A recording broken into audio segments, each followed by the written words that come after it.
천 번을 불러도 내 눈에는 눈물이 멈추지 않는 것은 십자가의 그 사랑, 나를 살리려 하늘 보좌 버리신, 나를 사랑하신 분, 그분이 예수요.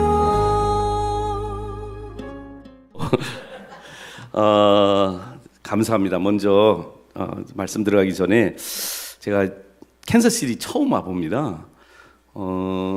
이제 미국 여러 지역을 돌아다닐 기회가 있었는데 여긴 옛날에 카우보이들이 아웃러들이 많아서 제가 겁이 나서 안 왔는지, 하여간 근데 왜 안 왔는지 진작 올 걸 굉장히 후회했습니다. 3년 전부터 좀 빨리 제가 이제 이 촉이 좋았으면, 영성의 촉이 좋았으면 왔을 텐데, 이게 둔탁해서 목사님 기도 3년 동안 하시면서 여러분들 만나 뵙게 됐는데 와 보니까요, 제가 여러분들 듣기 좋은 얘기 하는 거 아니고요, 정말 그 지역에서 영적인 토양이 건강하냐 안 건강하느냐에 따라서요, 몇 대가 영적인 축복을 받느냐 못 받느냐를 판가름하는 것 같습니다.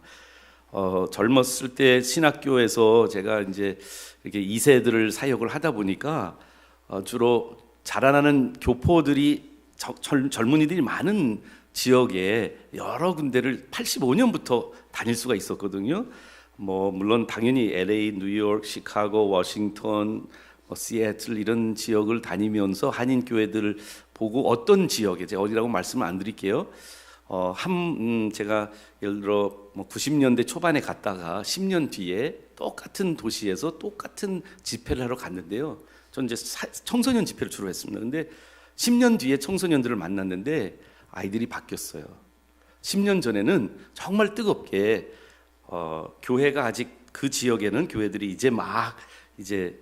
아직 아주 오래되지 않은 지역이었는데 그래도 한인들이 유입이 많아서, 근데 가봤을 때 그때는 교회 학생들이 열심히 또 연합도 잘하고 그랬고, 젊은이들이 비전을 가졌는데 10년 만에 가보니까요, 젊은이들이 시니컬해졌더라고요. 근데 어디에서 있는가, 아이들하고 깊숙이 사흘 동안 있었지만 아이들하고 밤늦게까지 이야기하면서 들어보니까 교회에서 일어나는 많은 갈등들 때문에 다음 세대가 소망을 잃어버렸더라고요. 그리고 신앙에 대해서 굉장히 시니컬해졌어요.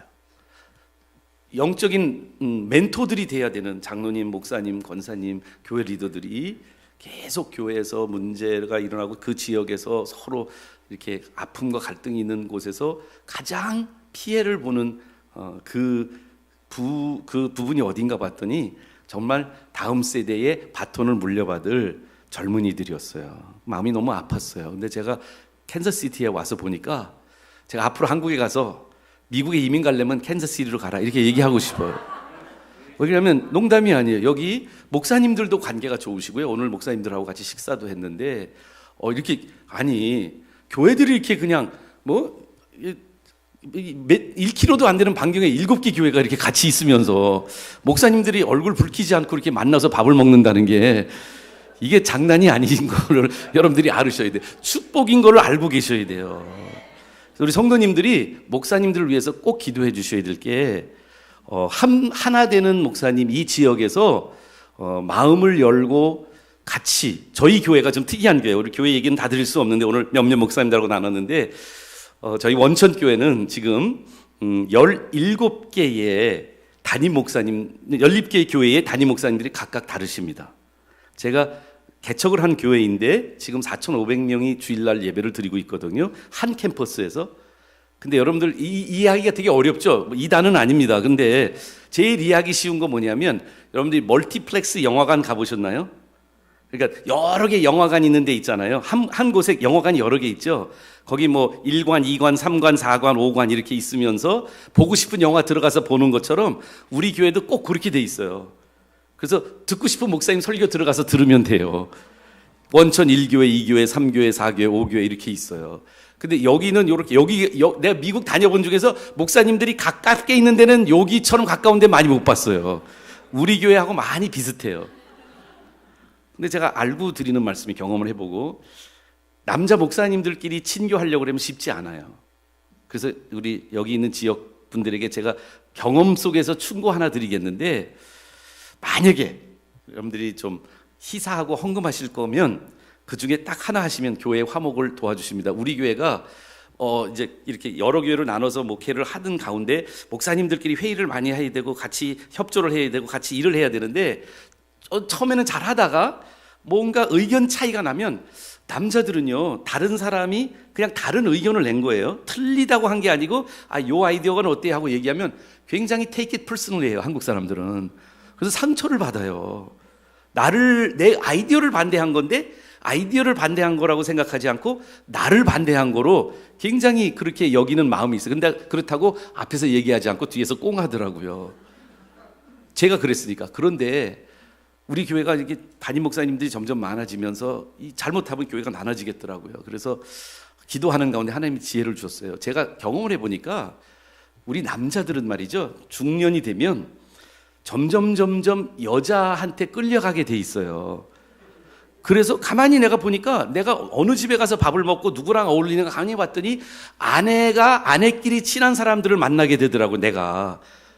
그래서 이 지역에도 지금 좋은 관계가 있는데 이 좋은 관계를 더 축복하기를 원하시면 우리 여기 계신 장로님들이나 권사님들이 목사님 사모님들을 위해서 이렇게 펀드를 하나 만들어 주셔서 사모님들끼리만 만나게 해주셔도 굉장히 큰 기여를 하게 될 줄 믿습니다.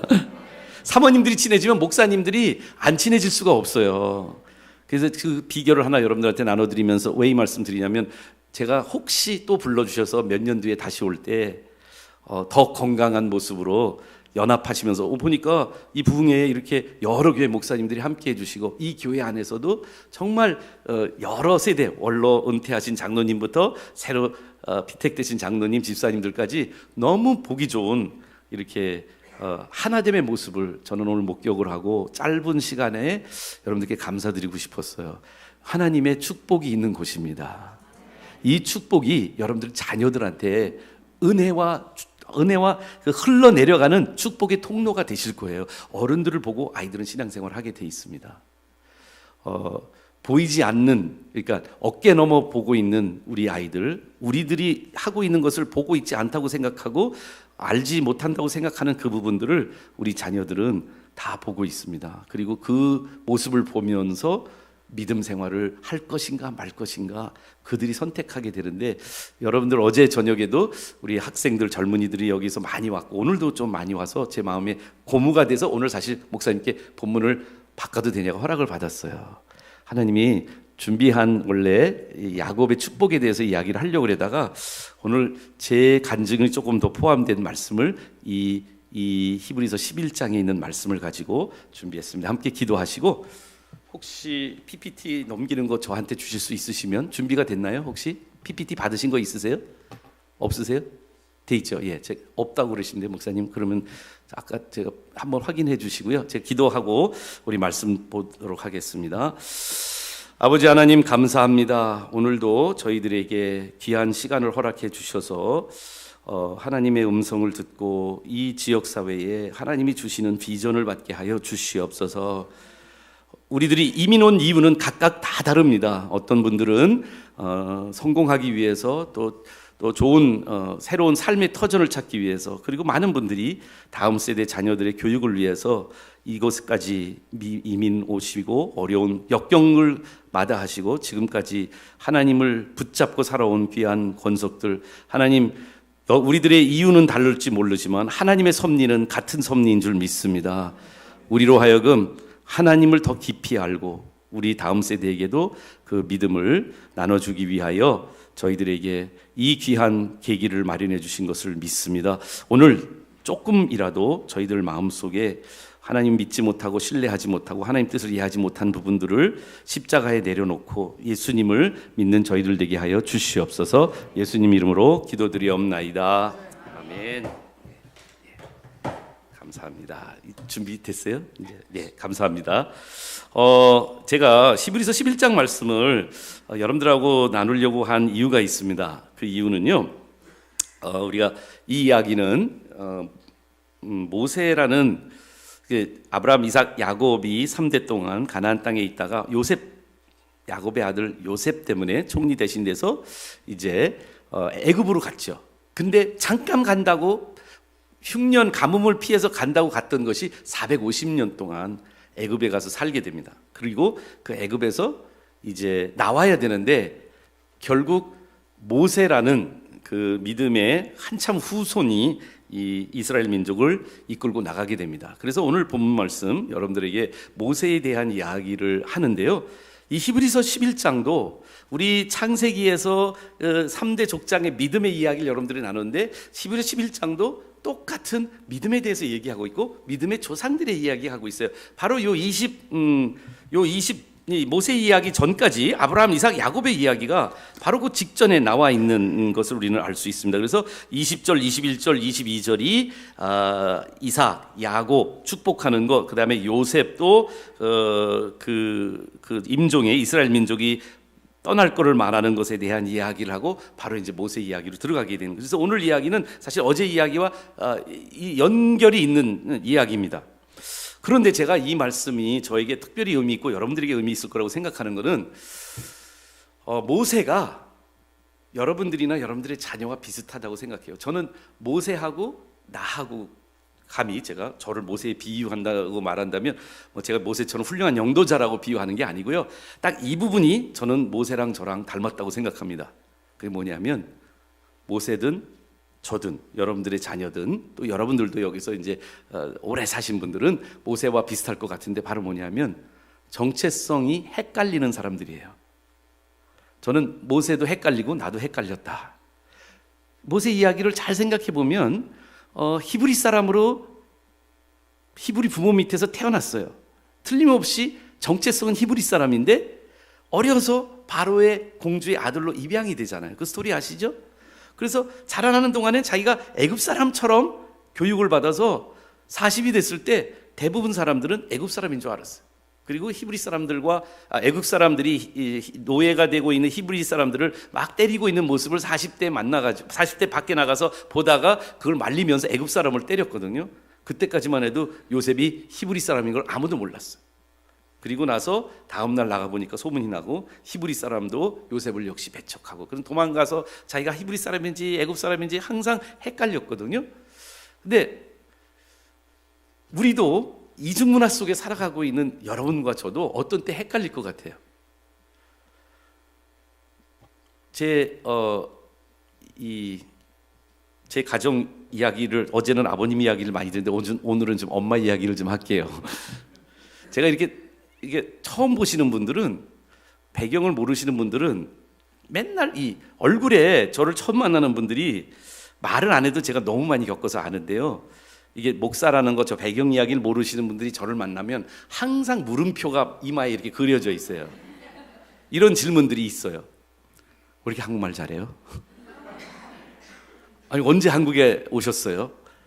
택시를 타거나 뭐 어디 쇼핑을 가거나 다 항상 제가 그래서 어떤 때는요 또 날 보고 영어로 먼저 말하는 사람들이 많아요. 그럼 참 곤란해요. 왜 그러냐면 영어를 잘 못하는데도 열심히 노력을 하면서 막 낑낑대면서 영어를 하는데 거의 무한하실 것 같아서 제가 한국말을 하면 얼마나 무한할까. 그래서 제가 고민이 생겨요. 제가 헷갈려요. 이거 한국말로 대답을 할까 영어로 대답할까. 한 번은 전철을 저희 어머니하고 저희 어머니인데요. 어머니하고 저하고 전철을 탔어요. 좀 이제 컸을 때죠. 근데 옆에 어떤 할머니가 엄마하고 저를 막 이렇게 약간은 욕하는 말 하는 거예요. 아유 미국 사람이 저렇게 코도 너무 커 뭐 이러는데 그래서 우리 어머니가 옆에 있다가 아줌마는 코가 납작하네요. 이렇게 말해버렸어요. 근데 제가 이렇게 잘생긴 이유를 사람들이 모르는데 어머니 덕분입니다. 1958년도에 저희 어머니 아버지는 미시간에서 결혼을 하셨습니다. 그리고 59년도에 배를 타고 한국에 돌아가셨습니다. 그리고 한 2년 있다가 제가 태어납니다. 제가 장남인데요. 1961년 2월 8일 수원시 인계동 326번지에서 태어나서 지금까지 저는 같은 동사무소에 주민등록을 그대로 두고 있습니다. 57년째 한국에 살고 있어요. 그런데 이게 57년 동안 불변한 한 가지 사실이 있습니다. 항상 물어보는 게 왜 이렇게 한국말 잘해요? 언제 한국에 오셨어요? 이 질문을 지난주에도 있었어요. 지난주에도 제가 저 이마트에 가서 여기 오기 전에 뭐 옷가지를 좀 사야 될 게 있어서 근데 사이즈가 없는 거예요. 근데 점원들이 다른 사람 다 도와줘도 나한테는 안 오는 거예요. 제가 알지. 영어 하기 싫어서. 나 외국 사람이니까 피하는데 제가 그래서 하도 안 와가지고 하나 들고 이거 제 사이즈 좀 찾아주세요 하고 소리 질렀더니 점원이 와요. 그러면서 어머머머머머 이렇게 한국 말씀 잘하세요. 언제 한국에 오셨어요? 하고 나한테 물어보는데 대답을 못 하겠어. 그 사람이 나보다 수원의 반도 안 산 사람이야. 30살. 여러분보다 제가 더 한국 사람일걸요? 여러분들 미국 사람이잖아요. 그런데 제가 이런 생각을 했습니다. 이제 어려서 이제 한국서 한 동네에서 자라서 이제 쭉 고등학교까지 이제 한국 학교를 다녔는데 이런 생각을 했어요. 내가 이런 어렸을 때 그런 마음이죠. 그냥 이런 예를 들어 이제 저를 보고 자꾸 똑같은 질문, 똑같은 시선, 똑같은 퀘스천 마크를 보니까 이거 언젠가는 이거 좀 내가 좀 해방되고 싶었어요. 여기서 좀 헷갈림에서 그 헷갈림이 없어지기를 원했거든요. 근데 나이가 들면 없어지겠지 은근히 기대를 했어요. 근데 웬일이에요. 나이가 들면 들수록 더 심화되는 것 같았어요. 그래서 제가 이제 이게 어떻게 해야 될까 하고 제가 고민을 했는데 이제 미국을 갈 수 있는 계기가 생겼어요. 아버님이 고등학교까지는 한국 학교 다니게 하셨지만 대학교는 미국을 보내주신 거예요. 아버님도 기독교 대학에서 어머니 만나셨거든요. 그래서 테네시에 있는 기독교 대학을 보내주셨어요.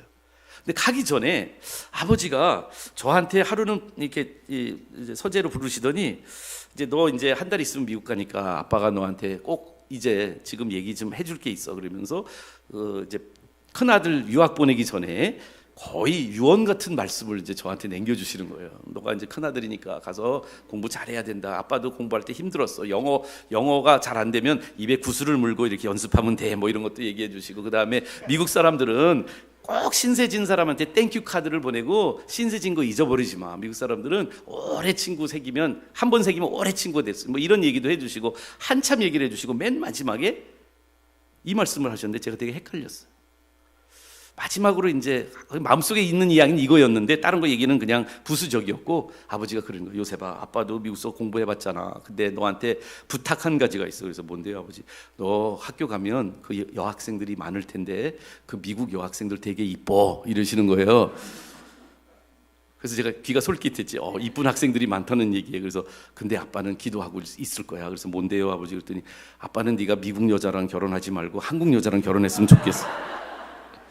여기 혼기가 있는 자녀들 두신 부모님들 어떠세요? 여러분들도 약간 비슷한 마음을 가지고 있지 않으셨어요? 괜히 백인 청년이나 뭐 다른 한국 사람 아닌 사람 데려오면 조금 불편하시죠? 우리 아버지는 처음부터 그냥 연막을 쳐놓으신 거예요. 그래서 미국 여자들하고 데이트하지 말라는 거예요. 그 얘기를 들었는데요. 갑자기 헷갈리는 거예요. 난 헷갈림이 없어질 줄 알았더니 더 커진 거예요. 왜 그러냐면 저 생각해 보세요. 아니 당신은 미국 여자랑 결혼했는데 당신이 나한테 한국 여자만 결혼하라니까 그게 제가 납득이 되겠습니까? 그래서 아버지한테 뭐라고 하려다가 그 자리에서 얘기하면 괜히 우리 아버지는 여러분들 뭐 혹시 설교를 들으신 분들이 있을지 모르지만 강대상에서는 은혜가 많으시지만 집에 가서 같이 살아봐야 돼요. 하여간 얼마나 엄하신 분인지 몰라요. 그래서 한마디도 반대말 할 수가 없어요. 그래서 그냥 나왔어요. 그리고는 엄마한테 가서 너무 답답해서 엄마한테 Mom, do you know what Dad said? 아버지가 뭐라는 줄 아세요? 나들 미국 가서 미국 여자들이랑 데이트도 하지 말래요. 엄마는 어떻게 생각해요? What do you think? 하고 엄마한테 물어봤어요. 어머니가 평소에 아버지 말씀을 너무 잘 들으세요. 굉장히 한국적이세요. 그래서 정말 제가 본 어떤 한국 여성보다도 남편을 너무 잘 순종하세요. 이건 좀 다른 얘기인데 우리가 KBS 아침마당이라는데 온 가족이 같이 나갔어요. 근데 그때 얘기 나온 게 자녀 양육에 대해서 얘기 나왔는데 아나운서 그 이금희 씨가 물어본 거예요. 이제 아버지가 어떻게 이게 훈련을 하고 교육을 했냐고 물어봐서 제가 아버지가 혁대로 저를 때렸습니다 그랬거든요. 근데 그 옆에 동생한테도 모르니까 동생도 똑같이 혁대로 맞았습니다. 그래서 미국 어머니가 옆에 앉아 있잖아요. 그분이 물어본 거예요, 어머니한테. 아니 남편이 애들을 그렇게 혁대로 때리는데 가만히 있었냐고 그랬더니 우리 엄마 하시는 말씀이 나도 맞을까 봐 무서워서 가만히 있었다. Anyhow, 근데 어머니가 그날은요 아버지에게 반기를 드시더라고요. 그러면서 이렇게 말씀하세요. 요셉아, 너는 장남이잖아. 우리 집에 장남인데 너 결혼하면 우리랑 같이 살아야 되잖아. 우리 엄마가 그 정도로 한국식이에요. 27년째 지금 모시고 살고 있어요. 어머니가 그 말씀 한마디 해가지고. 제가 장남이니까 우리 집에 네 동생은 모르겠는데 네 아내만큼은 우리 집에 들어와서 엄마 아빠랑 같이 살아야 되는데 너가 생각을 잘해서 선택해라는 거예요. 왜요? 어머니 그랬더니 네가 생각 좀 해봐라. 우리가 같이 살아야 되는데 네 아내, 그러니까 나한테는 며느리가 되잖아. 큰 며느리. 그 며느리가 누구랑 시간 많이 보낼 것 같으냐? 물어보시는 거예요. 그래서 가만히 있어봐. 아버지는 맨날 나가더니 나도 사역하고 그러면 안 될 것 같고. 그래서 생각을 해보니까 엄마랑 시간을 제일 많이 보낼 것 같아서 엄마랑 시간 많이. 그러니까 어머니가 그러면 말이야, 너 엄마 같은 며느리, 미국 며느리가 들어오는 게 훨씬 낫지 않겠어? 이러는 거예요. 괜히 엄마한테 물어봤어요. 그리고 대학을 갔는데 대학 가서 데이트를 못 하는 거예요. 저 데이트하고 싶고 미국 오니까 뭐 애들이 금요일 날 토요일 날 되면 항상 어디 나가고 그랬는데 전 못 하겠어요. 왜냐하면 미국 학생, 예쁜 학생, 마음에 드는 학생이 보이면 자꾸 아버지 생각이 나고요. 어쩌다 한국 유학생을 만나면 자꾸 어머니 생각이 나가지고 4년 동안 데이트 한 번을 못 했어요. 그래서 테네시에서 너무 답답한 거예요. 공부 성적은 잘 나왔지만 그래도 나도 이제 여자친구도 생기고 이제 결혼도 해야 되는데 어떻게 하지? 막 답답해서 기도를 했어요. 하나님, 제가요, 아버지 아무리 생각해봐도 제 운명을 제가 헷갈려 죽겠어요. 아버지는 한국 며느리, 엄마는 미국 며느리를 원하는데 저는 결혼하고 싶은데 어떻게 해요? 둘 데리고 살아도 될까요, 하나님? 여러분, 저는요 하나님의 역사하시면 오묘하시다고 믿는 사람이에요. 왜 그러냐면 그러다가 85년도에 LA를 왔어요.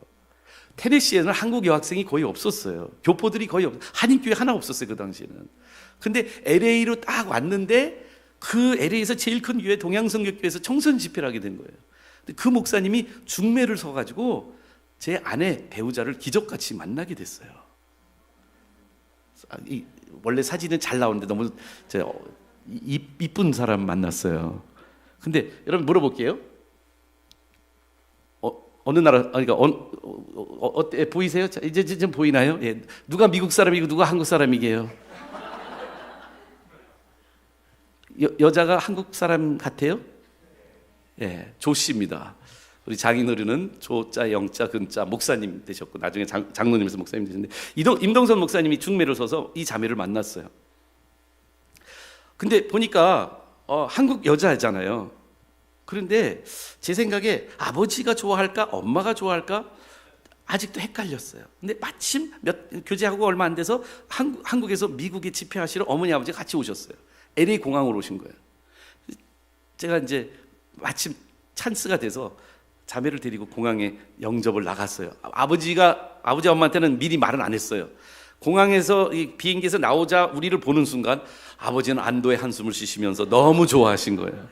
남자들은 그래요. 그냥 외모만 보고 금방 이렇게 좋아하고 싫어하고 그러더라고요. 한국 여자, 당신이 이겼다고 생각하신 것 같아요. 엄마는 아직 감정을 못 읽겠어요.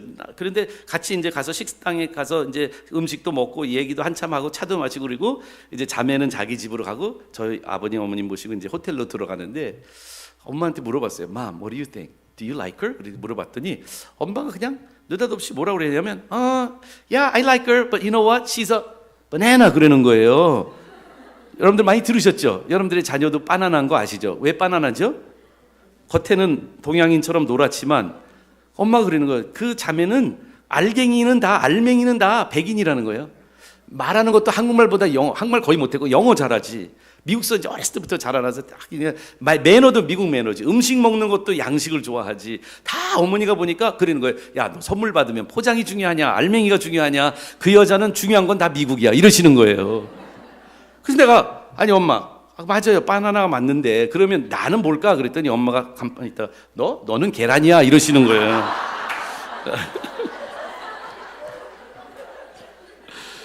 그래서요. 엄마도 좋아하고 아버지도 좋아하고 근데 제가 그때 그래서 이제 교제를 하고 이제 결혼하게 됐잖아요. 결혼하고 나서 생각을 해봤어요. 제 동생들도 다 교포랑 결혼합니다. 근데 저희가 우리는 국제 결혼을 혼혈하잖아요. 가만히 생각을 해봤어요.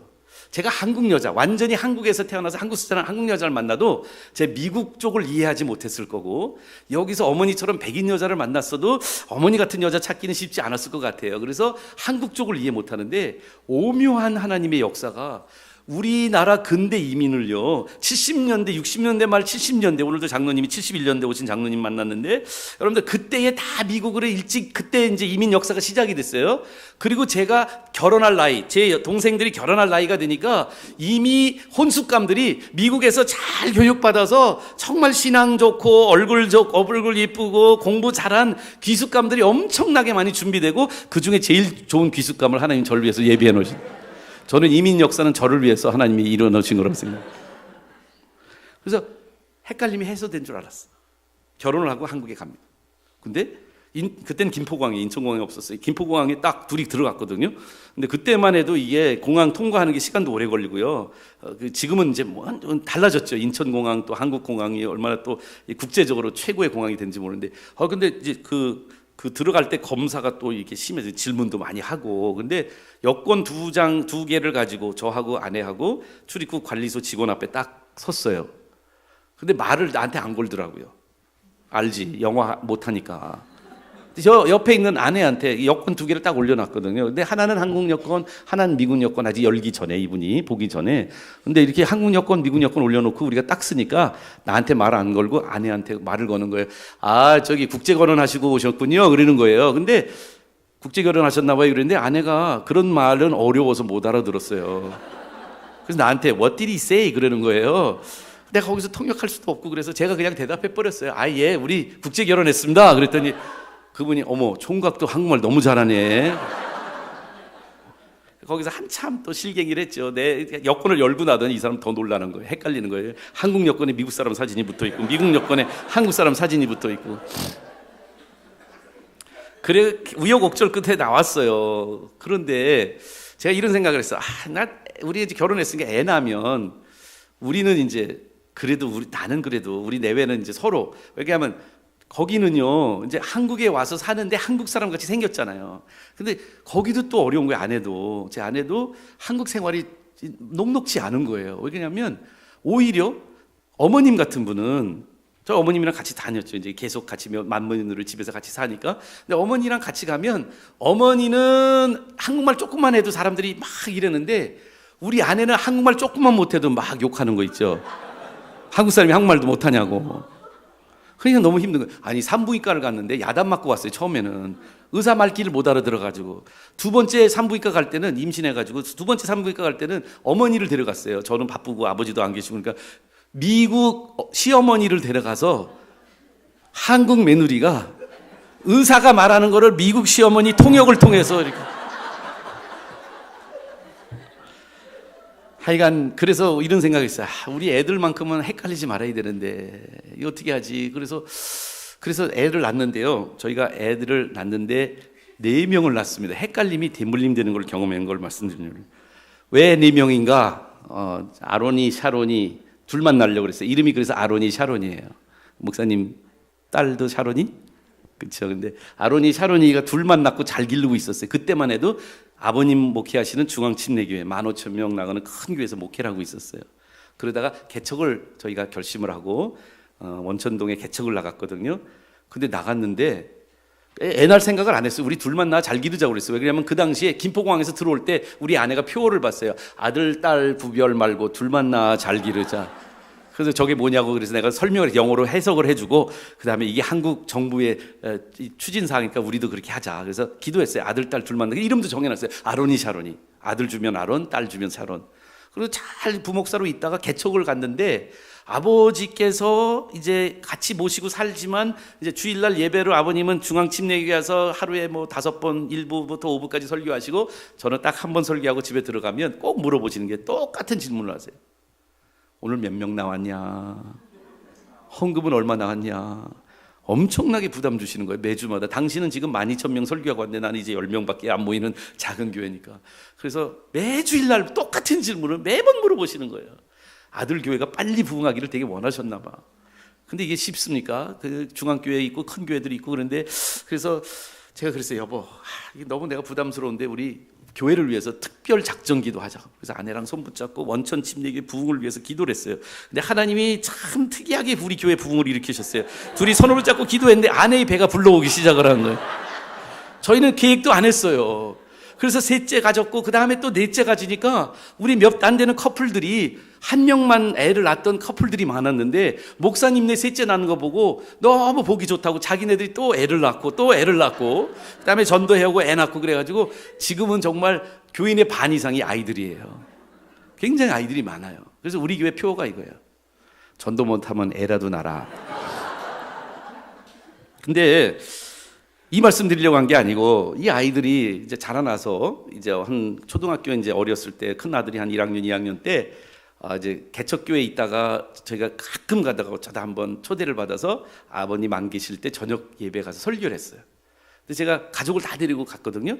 근데 이제 막 권사님들이 좋아하는 거야. 오랜만에 이제 교회 왔다고 좋아하는데 날 좋아하는 줄 알았더니 날 반가워하는 게 아니고 아들, 딸도 아니야. 아들만 권사님들이 이 아론이를 가운데 놓고 권사님들이 뺑 둘러 앉아가지고 사탕 주시고 용돈 주시고 머리 쓰다듬어 뭐 주시고 왜냐면 담임 목사님 장손이 왔다고 그 권사님들 이렇게 좋아하는 거예요. 그러면서 뭐 이뻐하시는데 어떤 권사님이 갑자기 아론이한테 이제 뭐 이제 말 좀 시키려고 그래서 아론아 미국 할머니 요즘 잘 지내시니? 이렇게 물어보는데 얘가 말 잘해요. 대답도 잘하고 자기 의사 표현 잘하는 녀석인데 얘가 대답을 못하는 거예요. 내가 계속 보니까 추궁대시는 거야. 아니 미국 할머니 건강하셔? 잘 있어? 이 권사님이 물어보는데 얘가 말문이 탁 막혀버린 거예요. 그리고 나를 자꾸 쳐다봐 도와달라고. 그래서 내가 그 얼마나 추근한지 몰라. 여러분들 우리 애들 만나걸랑 미국 할머니 건강하시냐고 물어보시면 안 됩니다. 여러분들 아직 감이 안 오신 것 같아서 보여드리려고요. 여러분들 우리 아이들의 친할머니 친조부모님은 한국에 계셔요. 지금 수원에 같이 살아요. 자, 아버지 있고 제 아버지 어머니가 계시잖아요. 자, 물어봅니다. 우리 아이들의 친할머니는 한국 사람이에요? 미국 사람이에요? 미국 사람이죠? 그렇죠? 그런데 이 아이들의 왜 조모가 있어요? LA에 사세요. 근데 왜 할머니는 한국 사람이에요? 미국 사람이에요? 한국 사람이죠.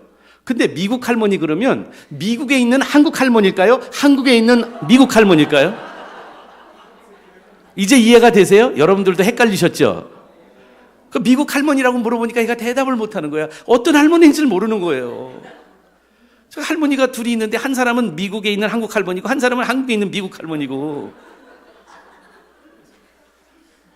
아, 참 대물림이 되는 거예요. 근데 제가 이렇게 우리 가정 얘기를 장황하게 늘어난 이유가 있어요. 아까 서두에도 말씀을 드렸지만 우리 오늘 말씀의 이 이야기가 저는 여러분들의 이야기라고 생각해요. 제가 지금 제 얘기만 하고 있나요? 아니죠. 여러분들 아이들 만나면 때로는 헷갈릴 때가 있을 거예요. 자기네들도. 여러분들의 손주들을 보면 얘네들이 미국에서 이렇게 자라나면서 한국적인 정서가 있나 없나 여러분들도 어떤 때는 헷갈릴 거예요. 그러면서 이제 완전히 이 사회에서 한국 교회를 계속 다녀야 되나 미국 교회를 다녀야 되나 이 아이들의 정체성을 저는 청소년 사역을 많이 여기서 거의 20년 넘게 해왔기 때문에 우리 교포 아이들을 보면서 제 마음속에 이 말씀이 제가 이제 청소년 아이들에게 나눌 때 하는 얘기 중에 가장 중요한 말씀인데 믿음으로 모세가 낳았을 때 그 부모가 아름다운 아임을 보고 석 달 동안 숨겨 왕의 명령을 무서워하지 않았다. 저는 우리 이중 문화 속에 이 이민 사회 속에 저는 모세의 삶의 이야기가 우리들에게 하나님이 주시는 특별한 메시지가 있다고 믿습니다. 여러분 모세가 될 수 있도록 그 모세의 인생 속에서 정말 태어날 수도 없었던 상황 아니었습니까? 출애굽기를 읽어보시면 모세가 태어나기 전에 애굽의 바로가 법을 바꿔버려요. 왜 바꾸죠? 히브리 민족이 너무 커지니까 남자아이가 태어나면 죽여야 되는 거예요. 남자아이를 태어나게 할 수가 없어요. 그런데 이 모세의 부모는 요게벳과 아므람이라는 아버지와 어머니가 있었는데 이 부모는 이미 아들, 딸 둘만 낳아 잘 기르고 있었어요. 우리들처럼.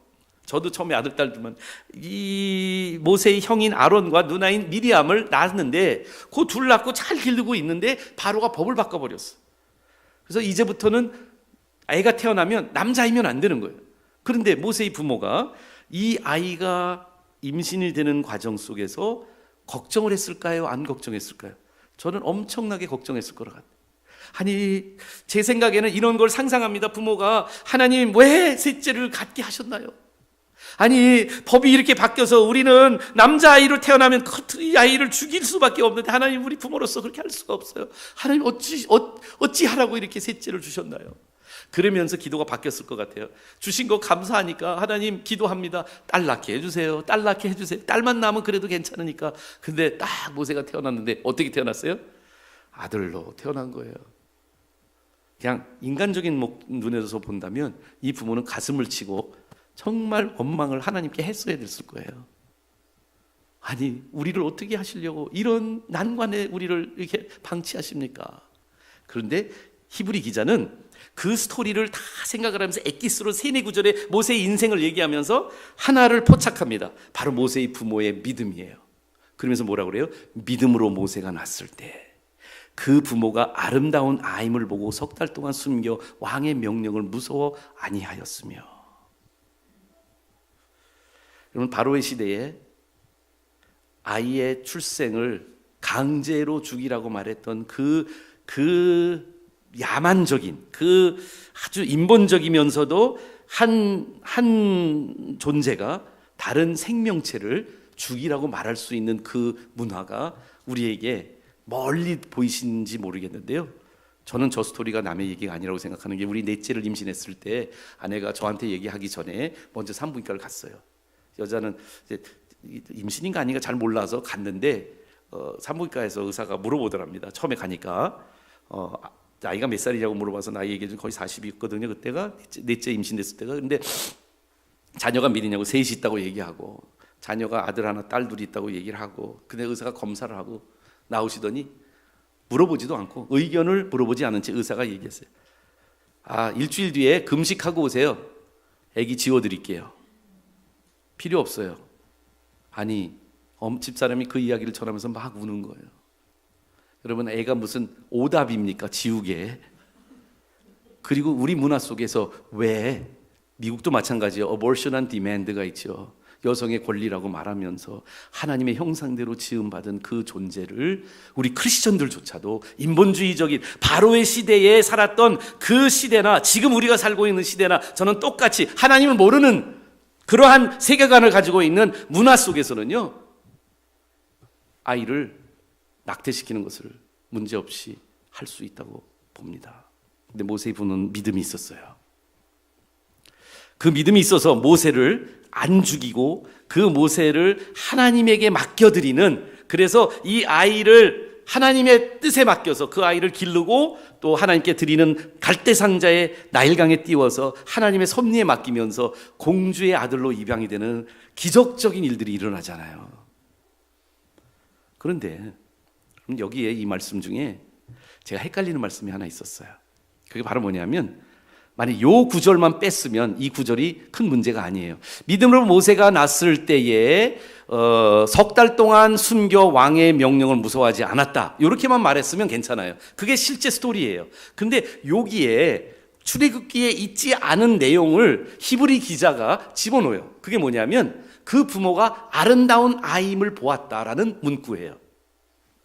저 문구를 처음 봤을 때는 제가 신학을 공부했지만 이게는 좀 말이 안 된다, 이런 생각이 들었어요. 여러분들 성경을 읽으실 때 그래도 이렇게 생각하고 사고하시면서 읽으시면 퀘스천 마크가 나와야 돼요. 성경을 의심하라는 말씀이 아니라 성경의 뜻이 뭔지를 상고해 보셔야 돼요. 베레아 사람들이 그렇게 했거든요. 이게 무슨 뜻일까? 근데 저가 딱 걸린 게 그거였어요. 뭐냐면, 저도 애를 낳았잖아요. 여기 애 낳아보신 분들 한번 손 들어보세요. 애 낳아보신 분들. 예. 여러분, 저희 교회에서 아까 뭐라고 했죠? 애들 많이 낳았다고 그랬죠? 그러면 우리 교회에 애가 이제 태어나서 한 12주 정도 되면 처음으로 교회에 데려와요. 그러면 부모님들이 이제, 목사님, 애가 처음 교회 왔으니까 기도 한번 해주세요 하고 나한테 데려와요. 예배 끝마치면. 그럼 제가 이렇게 애를 안고 이제 기도해 주거든요. 근데 제가 객관적인 눈으로 보면, 특별히 한국 애기들은요, 그 한 8주, 12주 되면 솔직히 말해서 객관적으로 못생겼어요.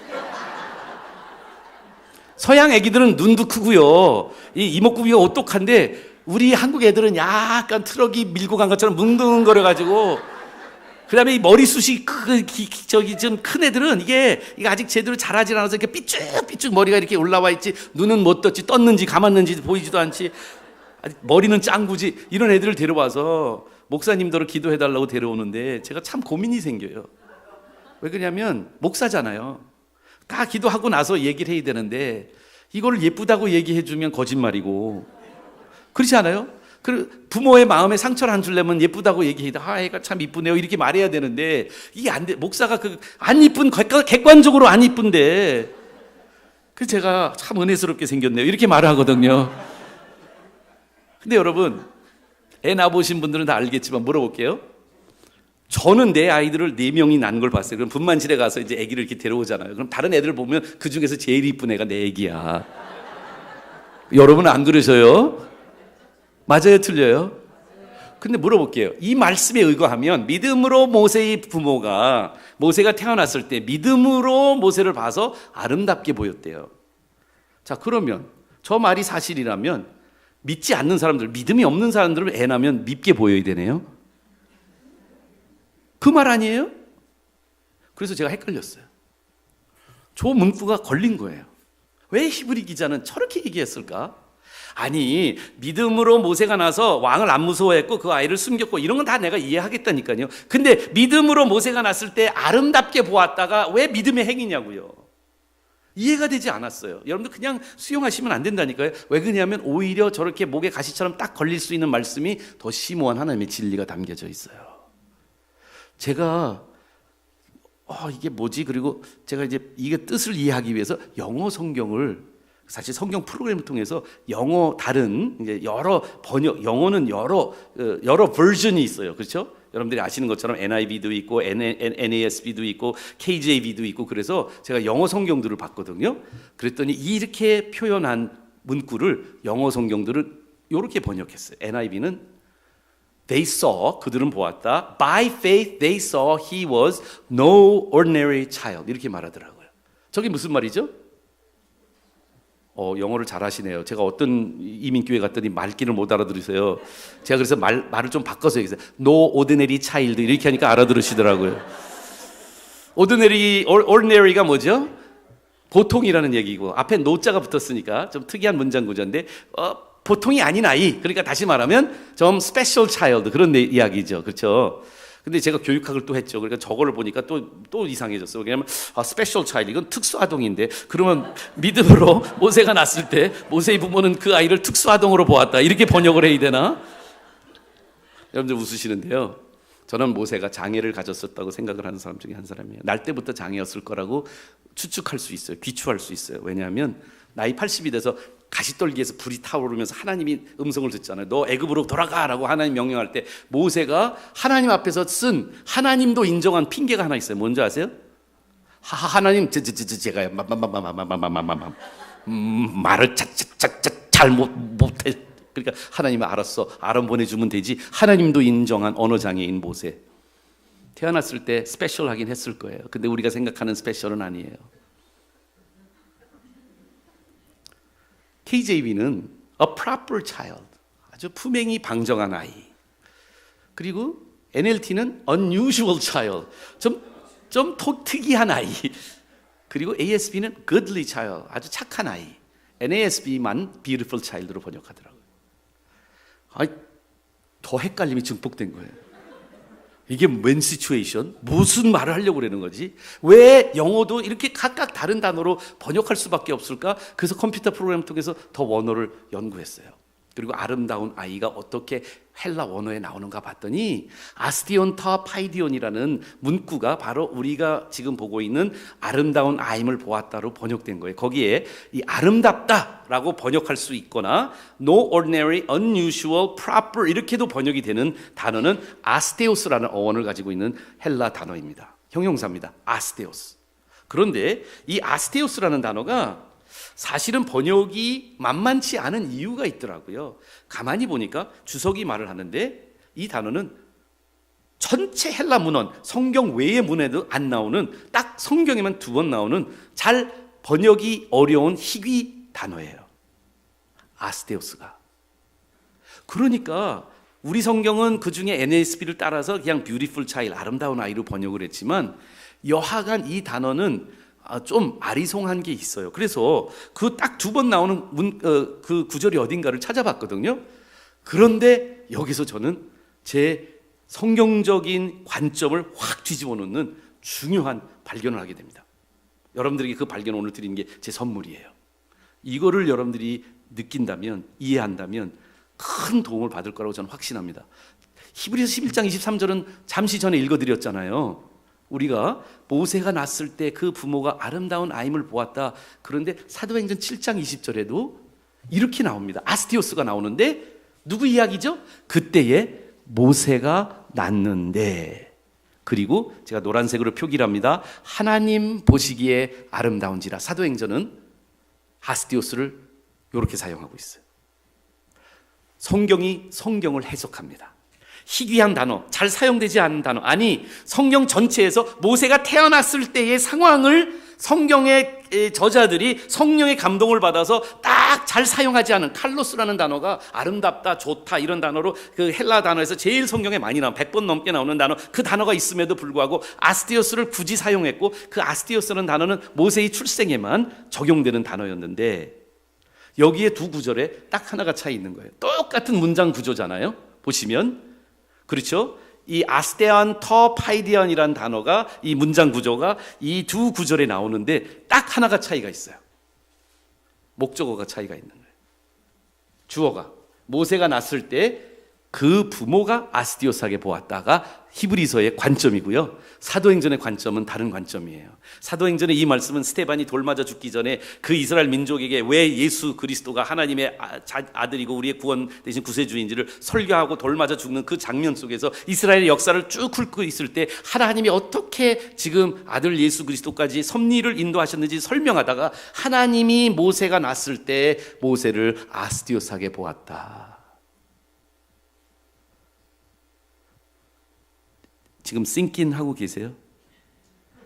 저에게 주신 그 충격적일 정도의 진리가 이 안에 담겨져 있어요.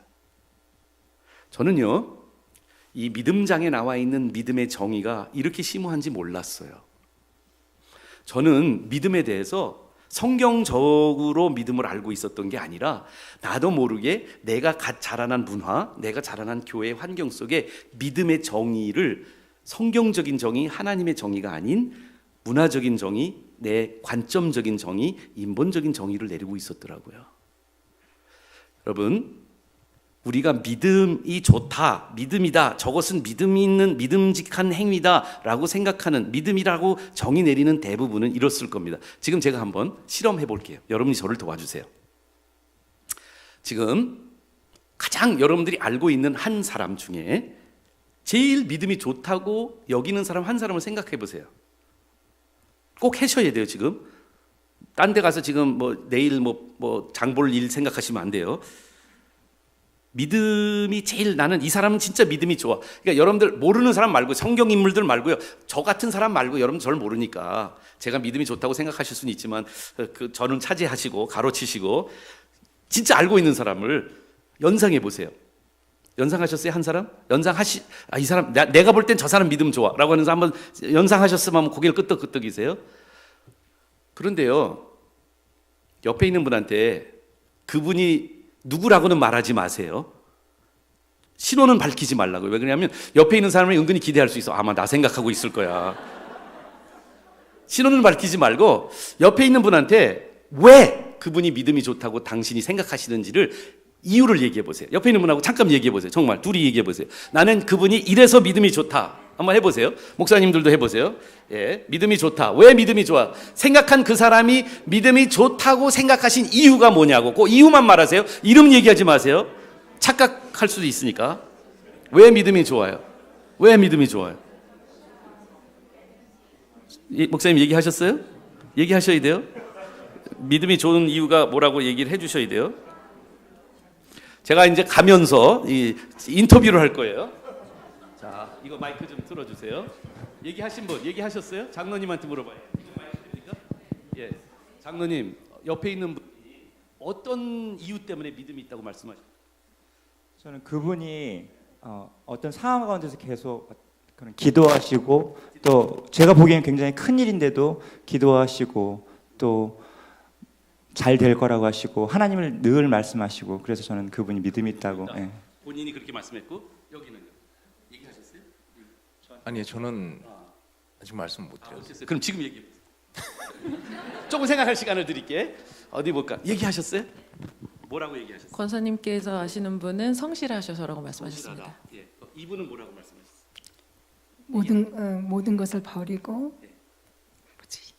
희생하시고 하나님을 위해서. 그래요.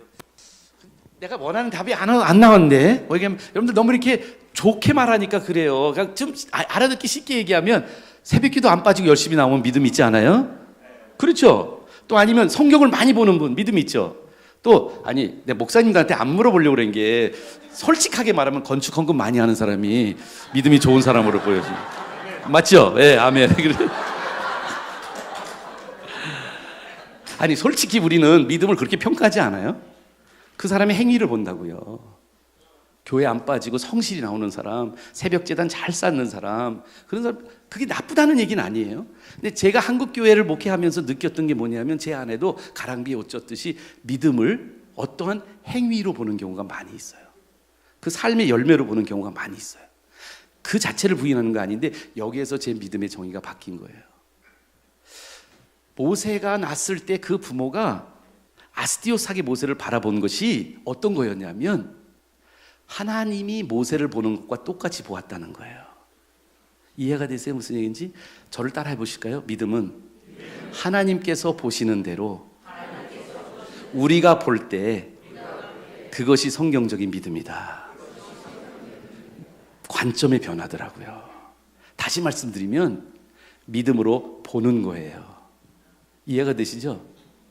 자, 이제 조금 더 이거를 여기서 여러분들하고 좀 나눠주려고 하는 게 있는데 저는요 더 좀 교육학적으로 말씀을 드릴게요. 그리고 조금 더 신학적으로 말씀을 드린다면 신본주의적인 세계관으로 우리의 관점이 바뀔 때 우리가 바라보는 것을 근데 똑같은 상황을 보고 인간적으로 볼 수 있고 믿음적으로 볼 수 있다는 거예요. 다시 말씀드리면 모세가 임신됐을 때 모세의 부모는요 그 당시의 문화적인 상황적인 것을 시대적인 것을 다 감안하면 사실 굉장히 재수없게 봐야 돼요. 내 팔자가 이게 뭐야? 만약에 장애우가 태어났어요. 그러면 어떤 생각이 우리들 부모님들 마음속에 갈까요? 인본주의적인 생각이라면 자기 신세를 타령한다든지 물론 아이를 장애아도 내 아이이기 때문에 핏줄이기 때문에 아끼고 사랑하긴 하지만 굉장히 억울하게 여길 수도 있어요. 그런데 모세의 부모는 하나님이 보시는 것과 똑같이 모세를 보았다는 거예요. 열악한 환경 속에서. 다른 히브리 사람들은 아마 나라의 정부의 정책을 따르기 위해서 바로가 무서워서 죽고 싶지 않아서 아이를 정말 나일강에 갖다 버렸을 거예요. 모세의 부모는 안 그랬다는 거예요. 왜? 원인이 어디 있냐면 하나님이 보는 것과 똑같이 자녀를 보았다는 거예요. 신국원 교수님, 제가 김국원 교수를 잘못 썼는데 신국원 교수님, 총신대 교수님이 니고데모의 안경이라는 책을 쓰셨고 우리 학교에 오셔서 세계관에 대해서 강의를 하시면서 이 말씀을 하셨는데 제가 그때 이 말씀하고 매칭이 됐어요. 인본주의를 이렇게 정의 내리더라고요. 인본주의는 보는 것을 믿는 존재들이래요. 여러분들 예수 믿는 사람과 예수 안 믿는 사람의 차이는요 예수 믿는 사람은 착하고 예수 믿는 사람은 나쁘고 예수 믿는 사람 안 믿는 사람은 안 좋고 그런 게 아니에요. 예수 믿는 사람은 똑똑하고 예수 안 믿는 사람은 바보가 아니에요. 오히려 우리보다도 더 착하고 우리보다도 더 똑똑하고 우리보다도 더 사회적인 또 어떤 존망이 높으신 분들도 예수 안 믿어요. 우리의 차이는 딱 하나예요. 안경이 달라요. 진짜 믿음을 가진 사람은 믿음이 없는 사람은 자기의 관점에서 보이는 대로 믿어요. 이해가 되세요? 이게 인본주의예요. 이게 유물론이에요. 과학주의예요. 하나님이 없고 하나님을 인정하지 못하면 내가 경험하고 보는 대로 생활을 한다고요. 근데 그런 기준으로 보면 우리 크리스천들도 상당히 인본주의적으로 살아가고 있지 않나요? 세상이 보는 관점을 똑같이 우리는 그대로 해석을 한다고요. 그래서 애가 하버드 가든지 서울대학을 가면 우리는 그게 최고라고 생각을 하고 그렇지 못하면 우리는 세상적으로 안 좋다고 생각하고 그것이 인본주의인지도 몰라요. 제가 하버드 가는 게 나쁘다고 말씀드리는 거 아니에요? MIT 보내신 장로님도 계세요. 그 자체를 부인하는 거 아닙니다. 아이가 어떤 학교를 가든지 그 가는 뒤에 숨겨져 있는 동기와 모티베이션이 세상과 똑같다면, 세상의 관점으로 성공을 바라본다면 우린 인본주의적으로 살아가는 거예요. 아무리 새벽재단을 많이 쌓고 아무리 건축 헌금을 많이 해도 인본주의적인 관점, 하나님이 보는 대로 보는 것이 아니라 세상이 보는 것과 똑같이 바라보고 있는 우리들의 시선이 바로 니고데모의, 예수님 만나러 들어왔던 니고데모의 관점하고 똑같은 거예요. 예수님 만나러 니고데모 왔는데 굉장히 존망받는 종교 지도자였잖아요. 그럼에도 불구하고 예수님 만나서 그는 인본주의로 보는 습관을 버리지 못했어요. 예수님이 성령으로 거듭남을 얘기할 때 처음에는 인본주의 안경을 안 벗다 보니까, 아니 내가 어머니 뱃속에 들어서 다시 어떻게 난답니까? 그런데 관찰적인 삶에서 틀림없이 그런 얘기 할 수 있지 않겠어요? 하나님 보이지 않는 하나님 어떻게 믿어요? 내 주먹을 믿지. 우리가 통상적으로 많이 들었던 이야기예요. 근데 니고데모가 예수님과 성령에 대해서 하나님이 독생자를 주셔서 그를 믿는 자는 영생을 얻을 것이라는 그 말씀이 요한복음 3장 16절에 나오잖아요. 그렇게 예수님과 말씀을 통해서 그의 마음의 뜨거움을 느끼고 변화돼서 나올 때는 니고데모가 안경을 바꿔 꼈어요. 그래서 거듭났어요.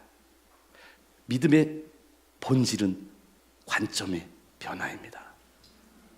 그래서 신본주의는요, 믿는 것을 보는 삶으로 변화된 거예요. 우리 차이는 그거 하나밖에 없어요. 안경 바꿔 낀 거예요. 맨날 보는 대로 믿었고 느끼는 대로 살았고 하고 싶은 대로 했던 우리의 삶이, 그리고 내가 내 마음대로 유권 해석을 했던 내 삶이 이제는 하나님이 보시는 대로, 하나님이 선하다고 하면 나는 악하다고 할 수가 없어요. 하나님이 용서해 주신 사람 내가 용서 안 할 수가 없어요. 하나님이 귀하다고 말씀하시면 우리는 그 귀한 대로 똑같이 보면서 살아야 되는 것이죠. 하나님의 가치, 천국의 가치를 우리의 삶 속에서 정말 적용하고 살고 있나요? 그래서 우리가 살인하는 것이 나쁘다고 세상적으로 알고 있는 것에서 그치는 것이 아니라 마태복음 5장에 형제에 대하여 욕을 하거나 분노를 갖는 것 자체도 하나님의 가치관에서는 잘못된 것이고, 살인만큼 똑같다는 가치관을 가지고 살아가신다면 어떻게 형제를 미워하실 수 있으세요? 아직도 분노를 삭히지 못하고 살 수 있을까요? 인본주의적인 안경에서는 가능하지만 신본주의적인 마음을 가진 분들한테는 그게 가능하지 않은 거예요. 예수님이 생각하는 대로 삶이 바뀌어야 되는 거예요. 죽어야 살 수 있고 낮아져야 세워짐을 받는다는 이 역설적인 성경적인 가치가 그냥 좋은 소리로만 들리는 게 아니라 내 삶 속에 실제로 실천이 되고 있습니까?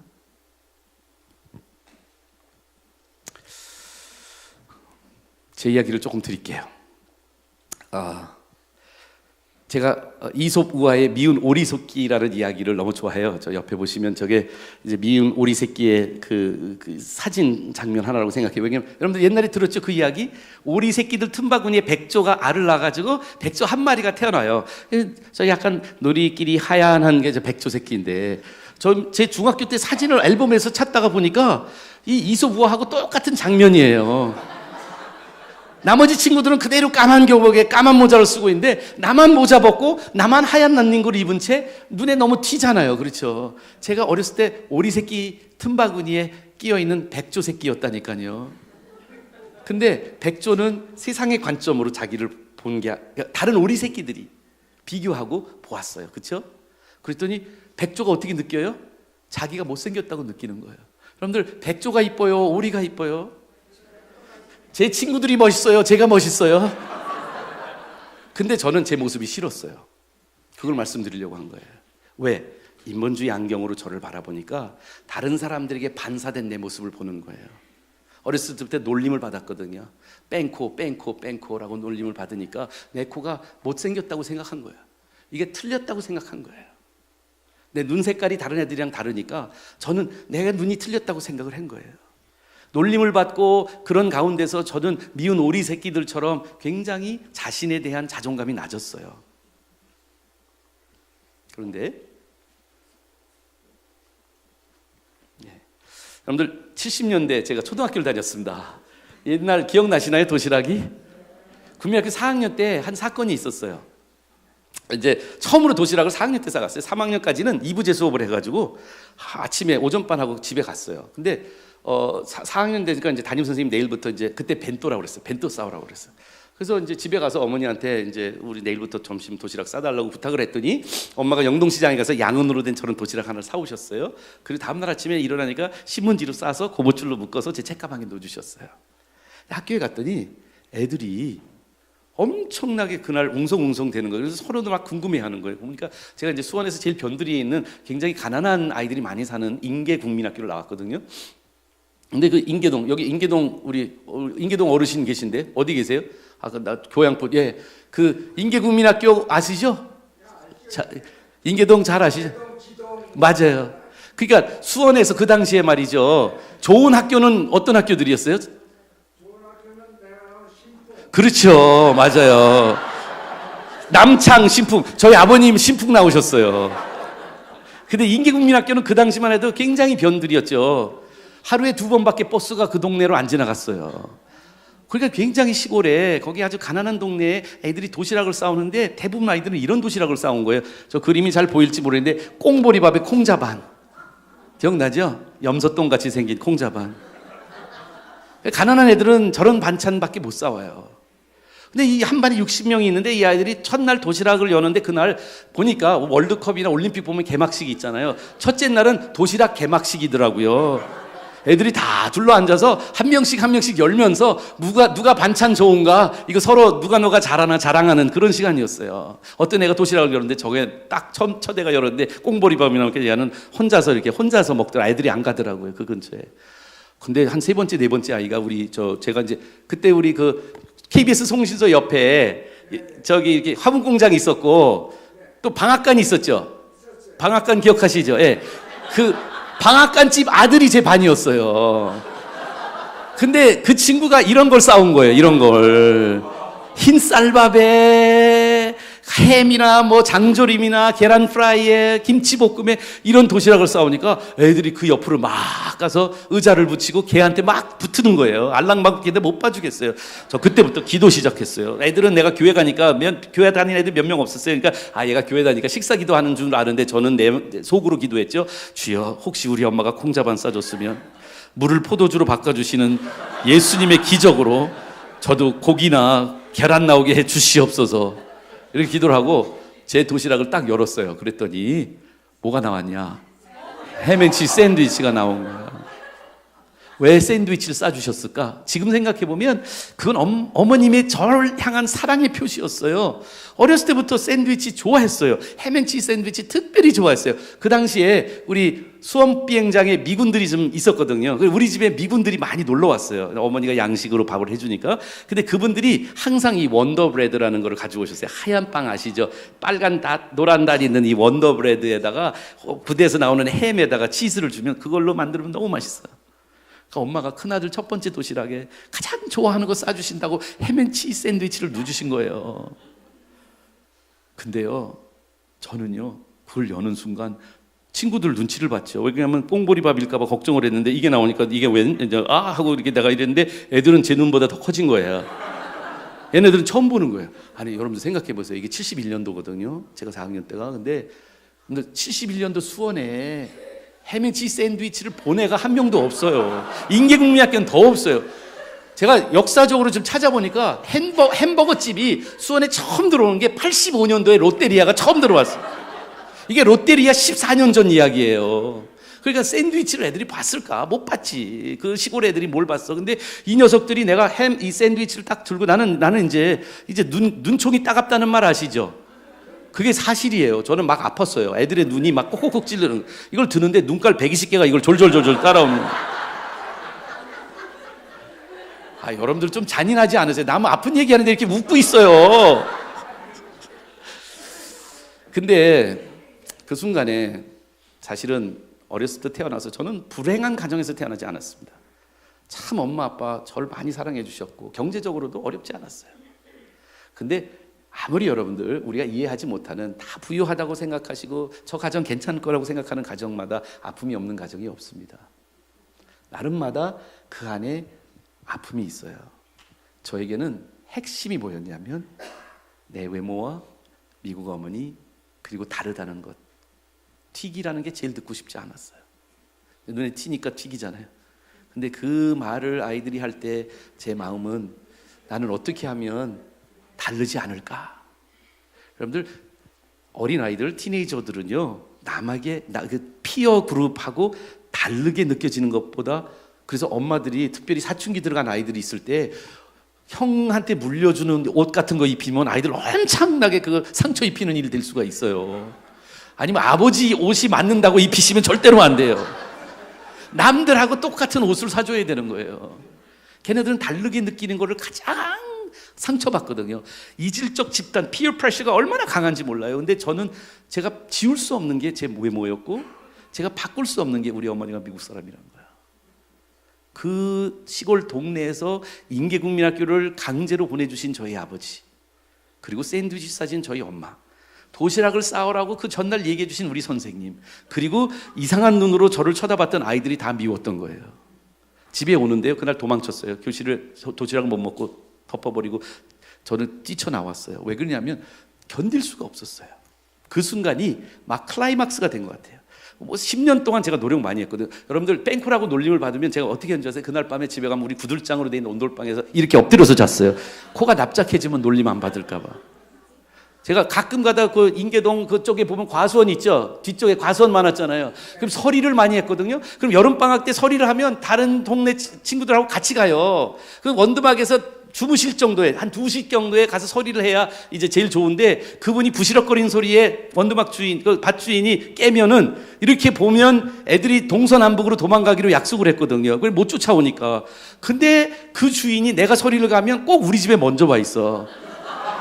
까만 머리 있는데 저만 약간 금발이었거든요. 근데 저는요, 제가 이 금발 때문에 이런가 보다라고 생각할 때는 이 연탄 광에 가서 연탄으로 제 머리 염색도 해보고 정말 별의별 거 다 해봤어요. 한국 사람처럼 되고 싶어서. 이해하시겠어요? 그 어린아이의 마음을. 근데 우리 엄마는 샌드위치 싸서 내 인생을 망쳐버린 거잖아요. 그날 집에 가서 정말 엄마 빨래하고 계신데 제 방에 가서 문 닫고 그냥 이제 막 울고 있는데 엄마가 오신 거예요. 그리고는 안아주시면서, 아니 막 내가 이제 엄마가 오니까 내가 이제 그랬죠. 엄마 왜 샌드위치 사줘서 내 인생 망쳤어? 학교 안 가? 그리고 막 엄마 하소연을 했죠. 지금 생각해 보니까 이게 죄성인데요. 제 마음속에 self protective, 나 보호하고 싶은 본능이 작동을 하니까 제가 다른 사람들이 다 미워지더라고요. 저한텐 삭힌 분노가 있었던 거예요. 아까 말한 것처럼 선생님이 미웠고요. 놀리던 친구들이 미웠고요. 샌드위치 싸줘서 내 인생을 힘들게 한 엄마가 미웠고, 내 허락 없이 미국 여자랑 결혼한 아버지가 너무 미웠어요. 근데 지금 성인이 돼서 돌아보니까 사실은 그것은 진짜 제 깊숙한 아픔이 아니었고요. 더 깊숙한 곳에 반항이 있었는데 하나님한테 주먹질하고 있었던 거였어요. Why me, Lord? 하나님 왜 나한테 이런? 어린 마음에 저는 하나님을 믿지 못했던 거예요.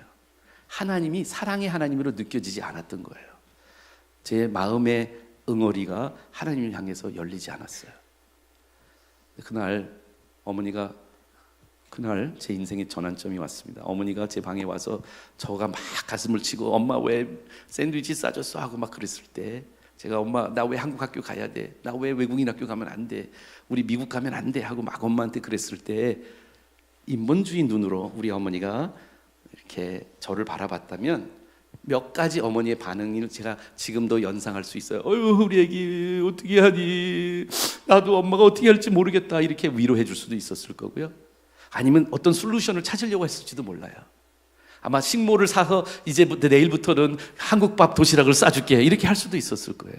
근데 그날이요, 제 인생을 바꿀 수 있는 가장 중요한 일이 일어났는데, 어머니의 안경이 하나님 관점으로 아스티오스하게 저를 보셨던 거예요. 그러면서 엄마가 뭐라 했냐면 I understand, Joey. 그랬어요. 요셉아, 엄마가 이해해. 근데 그 얘기를 하는데 제가 가슴의 방어벽이 조금씩 녹기 시작했어요. 가만히 생각해 보니까 이런 놀림을 이해할 수 있는 사람은 그 당시 수원에는 우리 어머니 한 분밖에 없었어요. 왜냐면 뺑코는 나하고 우리 엄마밖에 수원에 없었거든요. 없었죠. 그 인계동에 다른 외국 사람 없었죠. 예, 우리 어머니하고 나밖에 없었어요. 예. 예. 그렇죠? 예. 예, 우리 어머니가 항상 인사성도 밝으셨고 정말. 그런데 자 보세요. 저는요 수원에 외국 사람으로 거의 없는 그곳에서 살면서 어머니가 아픔을 이해하고 계시다는 것만으로도 위로가 되기 시작을 했는데, 그 다음이 저는 우리 어머니 덕분에 오늘 이 자리에 있다고 해도 과언이 아닙니다. 왜냐하면 어머니가 이 말씀을 해주셨어요. I want to tell you something. 예수님 얘기를 해주셨어요. 그러면서 이랬어요. Joey, you know what? Jesus loves you just the way you are. 예수님 얘기하는데 예수님이 저를요 제 모습 그대로 사랑하셔서 십자가에 돌아가셨다고 얘기해요. 어렸을 때부터 예수님 얘기 안 들은 거 아니거든요. 그날 어머님은 제 마음의 아픔을 유일하게 진짜 해결해 줄 수 있는 분은 예수님 한 분이라는 걸 확신하셨어요. 그렇기 때문에 선교사로 한국에 나오셨던 거고요. 그런데 다른 사람한테는 예수님을 다 전하시는데 정작 아들한테는 아직 예수님을 소개하지 못해서 그날 오후에 저에게 Joey, Jesus loves you just the way you are. 그 말씀에 저는 예수님의 사랑이 그렇다면 받아들일 수 있었어요. 저는 제일 필요했던 게 나를 그대로 받아주는 거였거든요. 언제 한국에 왔니? 왜 한국말 잘하니? 이런 질문이나 이상한 눈총을 주는 것이 아니라 제 모습 그대로, 저 어린 마음에 이 모습을 누군가도 받아주지 않을 것 같았던, 사회에서 경험했던 저의 모든 경험들을 아스티오스하게 바라보시는 한 분이 있다는 것, 하나님은 너를 그대로 사랑한다는 것. 그리고 기도를 했어요. 어머니 무릎에서 어머니랑 같이 예수님, 나는 죄인이에요. 나의 죄를 위해서 십자가에 돌아가시고 나를 사랑하시는 것을 지금 믿습니다. 예수님, 내 마음에 아픈 것을 고쳐주세요. 예수님 이름으로 기도합니다. 기도하고 나니까 어머니가 그 다음에 두 번째 말씀 얘기하신 게 He loves you just the way you are. 있는 모습 그대로 사랑해. 그런데 그 다음에 하신 말씀이 예수 믿으니까 But He loves you so much. 너를 너무 사랑해서 He will not leave you just the way you are. 그대로 내버려 두시는 분도 아니야. 여러분, 복음의 그렇게 핵심을 어머니가 10살짜리 아이가 이해할 수 있게 얘기해 주셨는데 그날 저 예수님을 영접했습니다.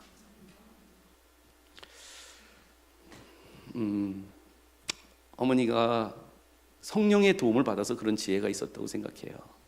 저도 아이를 넷을 길러보는데요, 부모로서 아이들의 그러한 크라이시스 모먼트, 그런 아이들이 가장 힘들어하고 뭐 남자친구한테 치이거나 뭐 학교에서 뭐 성적에 안 돼서 못 들어가게 되거나 원하는 것을 못 하게 되거나 아이들과 또 왕따를 당하거나 이런 어려움들이 있을 때 인본주의적으로 우리가 고쳐주려고는 할 수 있어도 예수님 십자가로 데려가는 거는 하나님의 도움이 아니면 쉽지 않은 것이 부모인 저도 이해하거든요.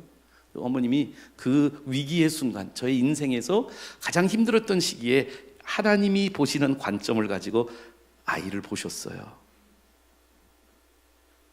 복음의 중심이 저거 아닌가요? 여러분들, 우리는 그동안에 복음을 오해하고 있는 것이 있어요.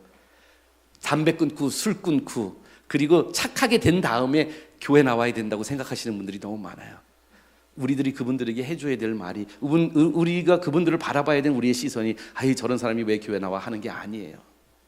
우리는 있는 모습 그대로, 우리가 아직 원수 되었을 때 우리를 위해서 먼저 십자가에 못 박혀 돌아가신 예수님의 사랑의 은혜가 뭔지를 정말 이해하고 그런 눈으로 바라봐야 되지 않을까요?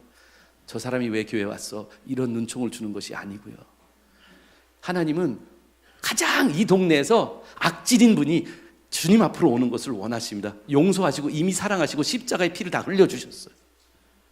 그 마음을 가지고 우리가 복음의 눈으로 우리 이웃을 바라본다면 하나님의 은혜가 그 가정 안에 임하게 될 줄 믿습니다. 있는 모습 그대로 사랑하시지만 우리는 뒤집어서 생각하잖아요. 뭔가 행위를 고쳐야 하나님 받아준다고 생각하는데 정반대예요. 하나님이 사랑하시는 거예요. 행위가 안 바뀌었어도. 그런데 사랑하시기 때문에 하나님의 은혜를 체험하면 하나님이 그 후에 가만두시지를 않으세요. 한 번 구원 받으시면 하나님이 그때부터 책임져 주세요. 성령님에 의해서 새 사람을 만들어 주세요. 의로운 사람이 되게 만들어 주세요. 거룩한 존재가 되도록 공동체를 통해서 역사하세요. 그렇게 하나님이 역사하시는 것을 저는 체험했습니다. 다시 한번 물어보겠습니다. 믿음의 눈으로 믿음을 가지고 본다는 게 뭘까요? 히브리서 11장 1절이 그래서 이렇게 정의하지 않았나요? 믿음은 바라는 것들의 실상, 보지 못하는 것들의 증거다. 저희 어머님을 통해서 저는 그 믿음의 비전을 받았습니다. 선물을. 그런데 나중에 커서 한 가지 이야기 더 하고 오늘 말씀드릴게요. 왜냐하면 저는요, 믿음으로 본다는 것이 우리 삶에 얼마나 구체적으로 우리의 삶을 변화시키는지 체험했기 때문에 그래요. 어렸을 때 그것만 체험한 게 아니라 장성에서까지도 믿음으로 보아준다는 게 뭔 줄 알아요. 이거는 제가 다른 데 가서 잘 얘기하지 않는데, 이건 보너스인데 시간 끝마쳤지만 조금 말씀드릴까요? 근데 제가 잘 공개하지 않는데 이거 녹음 밖으로 나가거나 그러지 않았겠죠? 공개적으로 설교하는 큰 집회에서는 잘 안 하는데요. 제가 이제 좋은 아내를 아까 만났잖아요. 믿음의 장로님, 권사님 딸이고, 그리고 교회에서 열심히 거기도 예수님을 정말 믿고 말씀으로 잘 훈련받은 그 아내를 만나서 결혼했어요. 자, 물어봅니다. 2대째 목사, 신학 공부를 한 저와 또 장로의 딸로 신앙 좋은 집안에서 자라나서 정말 열심히 말씀을 사모하는 자매가 만나면 부부 문제가 있을까요, 없을까요? 적을까요, 많을까요? 잘 공개하고 싶지는 않지만 결혼 10년 차에 저희 교회는 800명이 넘게 부흥하고 있었고, 중앙기독학교는 세상에 너무 유명해져서 많은 가정들이 찾아와서 주말과 주중을 빼놓지 않고 저는 학교와 교회 일에 종사했습니다. 우리 아이는 그때만 해도 세 아이를 우리 아내가 기르고 있으면서 우리 가정 안에 남들에게 보이지 않는 가정의 상처가 커지기 시작을 했습니다. 저는 디맨딩한 남편이 됐고, 이렇게 사역을 하고 있는 나에게 아내는 나를 필요를 채워주는 존재로만 있어야 되지, 내가 그 아내의 필요를 채워주거나 아이들을 돌봐야 된다고 생각하지 않았습니다. 하나님의 일을 한다고 저는 아내와 아이들을 방치했습니다. 아니, 아내의 마음에 상처를 받았어요. 제 나름대로 남들 앞에서는 거룩하고 착하고 좋은 아들로 보이고 좋은 목사로 보였지만 제 안에 골마 들어가는 저의 죄성이 저의 영혼을 건드리고 저의 심지어는 성적인 부분까지도 하나님 앞에 부끄러울 정도의 그런 모습들이 나타나는 것을 아내는 목격하기 시작을 합니다. 그런데 다른 사람들한테는 전혀 드러나지 않았어요. 그럴 때 배신감을 당하는 아내의 마음속에 남편을 어떤 눈으로 봐야 될까요?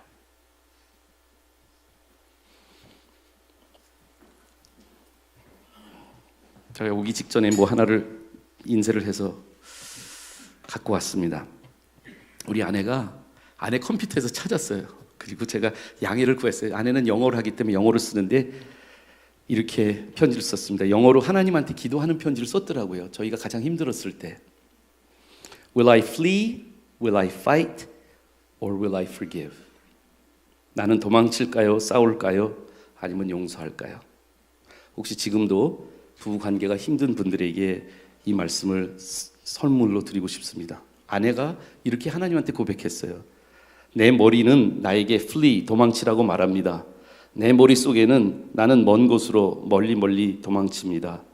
나의 아픔을 이해해 줄 수 있는 누군가를 찾아 도망갑니다. 그런데 그런 속에서 저는 가장 사랑하는 그를 밀쳤습니다. 내 마음은 내게 fight 하라고, 싸우라고 말합니다. 마음속에서 그 이에게 밀리지 않으려고, 지지 않으려고 온 힘을 다해 싸웠습니다. 그런 와중에 내 사랑하는 자는 넘어졌습니다. 이때 당신의 영은 제 영혼 속에 속삭이셨습니다. 용서하라고. 나를 붙잡아 매고 있다고 믿었던 모든 것을 내려놓고 저는 용서를 시도합니다. 용서의 힘이 난 사랑하는 남편과 어느 때보다 더 가까워짐을 체험합니다. 남편이 회복하는 것을 목격합니다. 나 홀로 외롭게 서 있는 모습이 아니라 둘이 하나 되어가는 모습을 봅니다. 주님, 당신의 용서는 신비합니다. 니고데모의 인본주의적인 안경을 끼면 나에게 상처 입힌 그 사람 용서해 주기가 불가능합니다. 도망치든지 싸웁니다. 그 편지를 쓰고 몇 개월 뒤에 아내의 강권에 의해서 우리 내외가 열흘 동안 미국에 와서 부부 상담을 받았습니다. 저는 저항을 했고 한국에서는 상담받을 사람이 없다고, 우리 아버지 이름도 있는데 내가 어떻게 창피해서 누구한테 갈 수 있겠느냐고, 아무한테 공개하지 않고 여름방학을 이용해서 미국에 와서 열흘 동안 상담을 받는데, 상담 받으면 아내가 행복해지고 아내를 만족시키기 위해서, 아내가 이혼만 하면 내가 안 될 것 같아서 이혼을 막으려고 상담을 받으러 갔는데, 상담 받으러 가니까 아침 저녁으로 상담사와 함께 우리 내외가 얘기하는데 옛날에 과거부터 다 나오는데, 여러분들 상담을 함부로 받는 게 아니더라고요. 그냥 건더기가 국에 가라앉은 게 상담을 받으니까 이렇게 건더기들이 다 올라오는 거예요. 중간 정도, 닷새 정도 되는 밤에 아내가 나의 더 많은 죄성들을, 내가 얼마나 심하게 그 상담자를 통해서 끄집어내는 내 마음속에 아내를 배신했던 모습, 내 삶 속에 배신했던 모습들이 다 나오면서 아내가 그날 밤 잠을 못 이루면서 한밤중에 소리를 졌습니다. I can't trust you. 당신 믿을 수 없어. I can't trust you. I couldn't trust you in the past. I can't trust you now. I can never trust you. 아내가 막 소리 질러. 그런 남편을 어떻게 믿을 수 있어요? 못 믿어요. 또다시 안 그런다고 보장할 수 없어요. 제 죄성은 뿌리가 깊었습니다. 근데 뭔지 저는 어디서 나왔는지 모르는데 저는 이거 성령의 음성이라고 생각해요. 그날 제 아내에게 제가 한 가지를 부탁했어요. 아니, 인정했어요. 당신 말이 맞다고. 나도 나를 믿을 수 없는 존재라는 거 안다고. 그런데 내가, 여보, 우리가 소망이 있다면 이거 하나 아니겠어? 나를 믿을 수는 없지만 내 안에 내재하시는 예수님은 믿을 수 있지 않겠어? 나는 나를 고칠 수 없지만 내 안에 예수님이 존재한다면 당신이 나를 보지 말고 예수님 보고 우리 다시 한번 시작하면 안 될까? 그날 밤에 내 안에 내재한 예수님만 바라보고 아내는 완전히 용서를 해주고 다시 시작을 했습니다. 한국에 돌아갔고요. 그 한국에 돌아가서 저희들이 교회를 작은 교회로 나누었던 거예요. 여기 그 목사님들하고 이야기를 나눴지만 800명, 1000명 되는 교회를 안식년을 받아서 나왔다 돌아가서, 저희 교회가 좋지만, 그리고 목회하는 게 중요하지만 내 아내와의 약속을 지키고 우리 가정을 돌보는 남편으로서의 자리를 우선적으로 지키기 위해서 제가 없는 동안에 교회를 잘 이끌었던 부목사님들과 동역을 하면서 원천교회의 담임 목사를 3등분을 해서 3분의 담임 목사를 두시고 150명만 목회하는 목사로 그 이후로 지금까지 저희 교회에 5,000명이 모이지만 저는 지난 주일에도 150명 한 교회만 섬기고 있습니다. 그걸 자랑하려고 그런 게 아니에요. 제 안에 회복을 체험했기 때문에. 그 회복이 뭐였냐면 저희 어머님이 어렸을 때 보아줬던 눈으로 제 아내가 저를 보기 시작을 했어요. 남편의 모든 죄성을 지금도 보아요. 지금도 내가 때로는 넘어지고 아내한테 용서를 구해야 될 때가 있어요. 아내도 저에게 용서를 구할 때가 있어요. 그러나 아내가 저를 바라보는 눈은 더 이상 저의 죄성만 보이는 눈이 아니에요. 내 안에 내재하는 예수님을 보세요. 그래서 그 남편을 믿는 것이 아니라 그 남편 안에 예수님을 믿는 거예요. 그래서 힘들고 어렵고 아프더라도 용서할 수 있고 그 예수님이 변화시켜 주실 것이라고 믿어서 우리 부부의 관계를 회복하는 관계로 하나님이 지금까지 이끌어 주셨어요. 다음 달에 가면 저희 부부가 매년 2번씩 인도하는 부부 1박 2일 부부 축제를 합니다. 그 부부 축제에서 우리 내외의 더 적나라한 아픔들을 같이 나누면서 정말 우리 교회 안에, 우리 주변에 너무 상처받은 젊은 커플들에게 하나님의 눈으로 배우자를 볼 수 있고 하나님의 마음으로 그 배우자의 죄를, 예수님은 원수로 우리가 했을 때 십자가에 못 박혀서 피 흘려 주셨는데 우리가 예수님의 자녀로 그 예수님이 용서해주고 용납해준 그 영혼을 붙잡을 수 있고 받아들일 수 있는 마음을 갖도록 또 부부 회복을 하게 될 것입니다. 오늘 저는 이제 떠나야 되고 오늘 마지막 밤인데 이 밤에 저는 여러분들에게 묻고 싶습니다. 진짜 믿음이 뭘까요? 하나님이 보는 관점을 가지고 나를 보십니까? 세상이 뭐라고 보는 거로 잣대로 나를 보는 게 아니라 세상의 눈으로 보면 두 가지 반응이 나옵니다. 우월의식이나 열등의식 둘 중에 하나예요. 하나님의 눈으로 나를 보면 정확하게 봅니다. 문제 없이 보는 거 아니라니까요. 나의 죄성을 다 보세요. 그럼에도 불구하고 하나님이 예수 그리스도의 피로 씻긴 나의 영혼을 보시기 때문에 나를 의롭다고 부를 수가 있는 거죠. 여러분 자신을 하나님의 자녀 되심을 작은 일로 보지 마시고 이것이 내 정체성의 가장 중요하고 본질적인 것이라고 받아들이신다면 여러분들은 이제 니고데모의 바뀐 안경을 끼시게 되는 거죠. 거듭나셨기 때문이에요. 그리고 그 눈을 가지고 자녀를 봐주세요. 좋은 대학 들어가는 아이가 만족스러운 아이가 아니라 하나님 앞에 같이 십자가로 끌고 가야 할 자녀임을 보아주십시오. 여러분의 남편과 아내를 그런 눈으로 보아주십시오. 여러분들 속한 교회의 목사님을 그런 눈으로 보아주세요. 그러면 여러분 있는 모습 그대로 사랑하시지만 있는 모습 그대로 두시지 아니하시는 예수님의 기적을 여러분들로 체험할 겁니다. 기도합시다.